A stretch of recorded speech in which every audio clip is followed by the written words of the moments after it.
Hello everyone. आज से हम थोड़ा थोड़ा करके यूजीसी नेट का प्रिपरेशन करेंगे। हर रोज 5 मिनट के अंदर अंदर एक कॉन्सेप्ट डिस्कस करेंगे एंड उस कॉन्सेप्ट से पूछे जाने वाले 2-3 क्वेश्चन।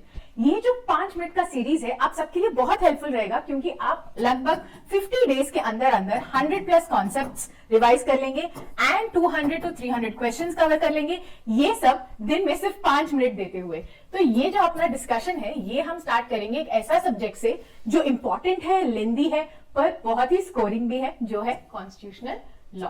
तो इस वीडियो में आज हम डिस्कस करेंगे प्रियम्बल के बारे में। प्रियम्बल यानी जो इंट्रोडक्टरी स्टेटमेंट होती है ना, वो जो आप कॉन्स्टिट्यूशन खोलेंगे तो फर्स्ट जो आपको मिलेगा वो हो गया प्रियम्बल। कुछ जजेस ने इसके लिए ये भी कहा है, अगर आप मान लो कॉन्स्टिट्यूशन एक ऐसा ताला है तो वो ताला खोलने की जो चाबी होती है वो हो गया आपका प्रियम्बल। प्रियम्बल को इसलिए हम की टू द कॉन्स्टिट्यूशन भी कहते हैं। तो ये प्रियम्बल जो है ये स्टार्ट होता है words we the people of India से। वी द पीपल क्यों? ये कहते हैं कि कॉन्स्टिट्यूशन में जो भी लिखा है, जो भी राइट्स हैं, रिस्पॉन्सिबिलिटीज हैं, जो भी हमने इंस्टीट्यूशंस एस्टैब्लिश किया है, ये सब सारे इंडियंस मिलके हम सब ने खुद डिसाइड किया है क्या क्या होगा। तो रियल पावर जो है वो होता है इंडियंस के पास, पीपल ऑफ इंडिया के पास। अब इसमें 5 ऐसे टर्म्स है प्रियम्बल में जो आपको आने ही आने चाहिए। एक बात क्या है? Sovereign, socialist, secular, democratic and Republic. अब इसमें सॉवरेन का मतलब होता है इंडिया इंडिपेंडेंट कंट्री है, खुद का डिसीजन खुद लेता है, कोई एक्सटर्नल बाहर वाला कोई इन्फ्लुएंस नहीं करता। सेकंड है सोशलिस्ट, ये ऐड हुआ था 42nd अमेंडमेंट में, और इंडिया में सोशलिज्म का मतलब होता है प्राइवेट एंड पब्लिक सेक्टर दोनों साथ में एग्जिस्ट करते हैं। इसीलिए इसी को हम कोऑपरेटिव सोशलिज्म भी बोलते हैं। अब नेक्स्ट वर्ड है सेक्युलर, ये भी ऐड हुआ था 42nd अमेंडमेंट में। तो ये जो 2 वर्ड्स हैं आपको याद रखना है, ये ऐड हुए 42nd अमेंडमेंट में, इनिशियल प्रियम्बल में नहीं थे।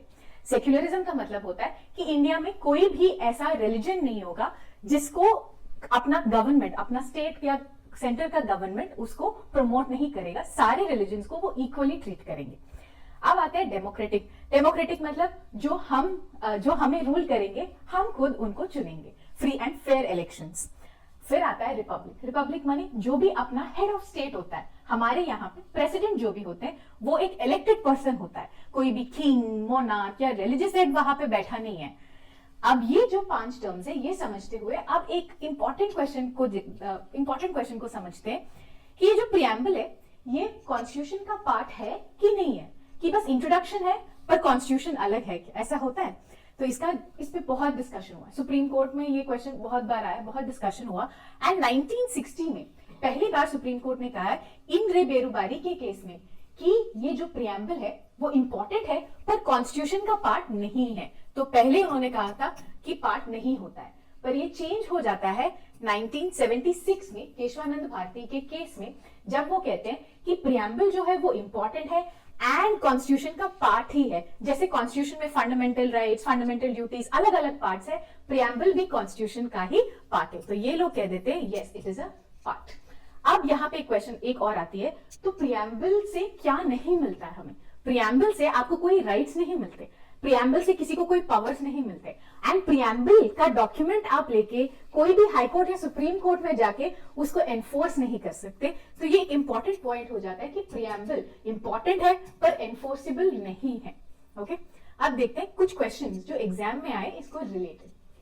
Preamble of the constitution of India is, ये फर्स्ट क्वेश्चन हम देख रहे हैं, प्रीवियस ईयर का क्वेश्चन है। ये पूछ रहे हैं अमेंड हो सकता है? यस, आंसर है कैन बी अमेंडेड। तो जो केशवानंद भारती का केस था उसमें उन्होंने कहा कि आप कॉन्स्टिट्यूशन का कोई भी पार्ट को अमेंड कर सकते हो, बस बेसिक स्ट्रक्चर इफेक्ट नहीं होना चाहिए।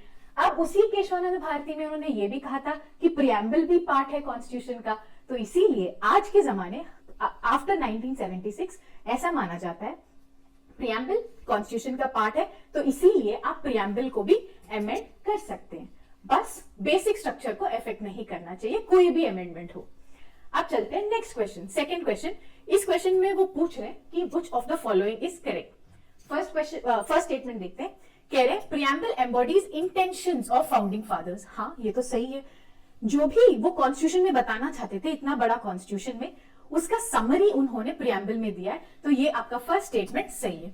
सेकंड, ये कह रहे socialism in India in preamble means inequality in political and religious matters. ये गलत है, क्योंकि हमने डिस्कस किया सोशलिज्म इन इंडिया मीन्स कि पब्लिक एंड प्राइवेट साथ में रह सकते।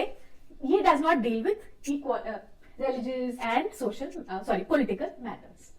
अब देखते हैं अपना थर्ड स्टेटमेंट। ये कह रहे कि Solomon resolution is in the name of India. जैसे हमने डिस्कस किया, कॉन्स्टिट्यूशन स्टार्ट ही होती है प्रियम्बल से, और प्रियम्बल स्टार्ट होता है we the people of India से। तो पूरा जो पावर है वो आता है पीपल ऑफ इंडिया से। तो ये अपना करेक्ट स्टेटमेंट है। अब फोर्थ स्टेटमेंट वो कह रहे preamble of the constitution is solemnly resolve to secure fundamental rights, fundamental duties, directive principles. अभी हमने डिस्कस किया प्रियम्बल में इनका मेंशन नहीं होता है, कहीं पे भी fundamental rights, duties, directive principles की कोई मेंशन नहीं होती है। तो हमारा करेक्ट स्टेटमेंट है 1 एंड 3। तो ऑप्शन आपका हो गया ऑप्शन 4, जो कि है आपका करेक्ट स्टेटमेंट। तो ये हमारा हो गया 5 मिनट का रिवीजन। कल फिर मिलते हैं एक और टॉपिक के साथ।